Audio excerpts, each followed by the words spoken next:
प्रशांत किशोर, बांकीपुर विधानसभा के नए विधायक। हम इनसे बात करते हैं कि बीजेपी के घर में पीके की जीत का क्या मतलब समझा जाए। मतलब ये समझा जाए कि आप किसी गलत व्यक्ति को बिहार की जनता पर नेतृत्व के तौर पर नहीं थोप सकते हैं। मतलब ये समझा जाए कि चाहे आपके जितने भी लोग समर्थक हों वो आपके अहंकार को बर्दाश्त नहीं करेंगे। मतलब ये समझा जाए कि बिहार में लोग जाति धर्म मोदी भक्ति से ऊपर उठकर अपने बच्चों के लिए बिहार के लिए तरक्की की भी बात सोचना चाहते हैं। इसीलिए लोगों ने इस तरह का वोट किया है। क्या बिहार में पीके की विकल्प की राजनीति का चेहरा बनेंगे पीके?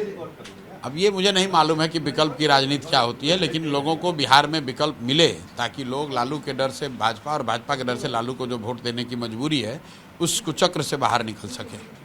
एक सवाल आपसे ये है कि क्या आपकी जीत तेजस्वी और आरजेडी के लिए खतरे की घंटी?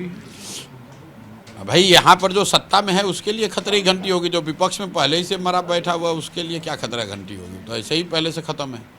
यहाँ पर 202 विधायक भाजपा एनडीए का है, तो अगर किसी के लिए खतरे की घंटी है तो जो सत्ता में बैठा है उसके लिए खतरे की घंटी है।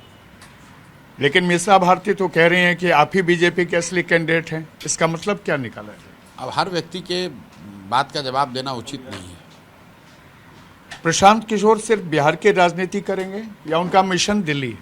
बिल्कुल बिहार में ही मरने खपने आए हैं, बिहार में ही रहेंगे, बिहार का ही काम करेंगे, बिहार से बाहर कोई इंटरेस्ट नहीं। यानी मुख्यमंत्री नहीं बनेंगे? बिहार में समाज के साथ मिलकर काम करेंगे, बिहार में बदलाव चाहते हैं, बिहार में शिक्षा रोजगार चाहते हैं, पलायन बंद होते देखना चाहते हैं, वो दिन देखना चाहते हैं कि लोग दूसरे राज्यों से बिहार में आकर पढ़ाई रोजगार करें। सिर्फ एक ही एजेंडा है, दूसरा कोई एजेंडा नहीं। बांकीपुर को आप पूरे बिहार से कैसे तुलना करेंगे? तुलना देखिए, बांकीपुर कई मायनों में बिहार के दूसरे हिस्सों से बिल्कुल अलग है, क्योंकि यहाँ पर ज़्यादा पढ़े लिखे लोग, ज़्यादा पैसे वाले लोग हैं, लेकिन कई मायनों में बिहार का मेल्टिंग पॉइंट भी है, क्योंकि पूरे बिहार के लोग आकर बांकीपुर में रहे हैं।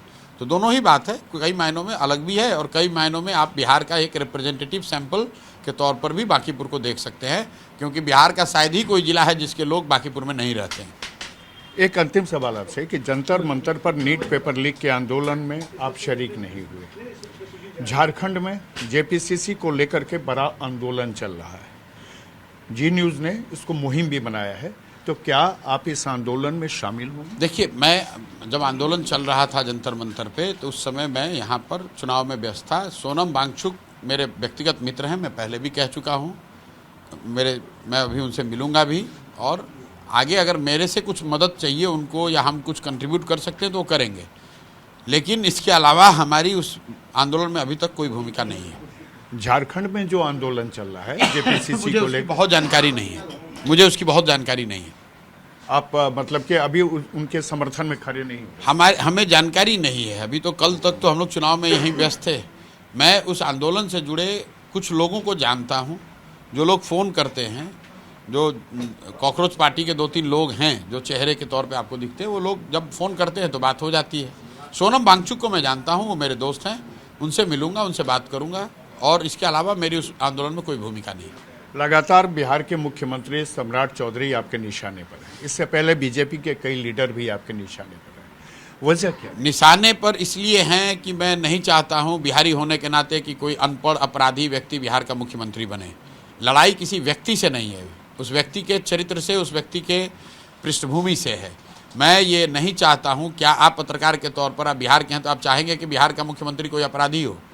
तो कोई अनपढ़ अपराधी व्यक्ति बिहार का मुख्यमंत्री न बनने, इस आइडिया के खिलाफ हम, इस आइडिया के लिए हम लोग लड़ रहे हैं। वो मुख्यमंत्री भाजपा का है, भाजपा का ही बनेगा, कोई अच्छा आदमी बने। हमारे साथ प्रशांत किशोर थे जो जिसे इन्होंने पूरी बात की है। कैमरामैन शहनवाज के साथ प्रशांत झा, जी मीडिया, पटना।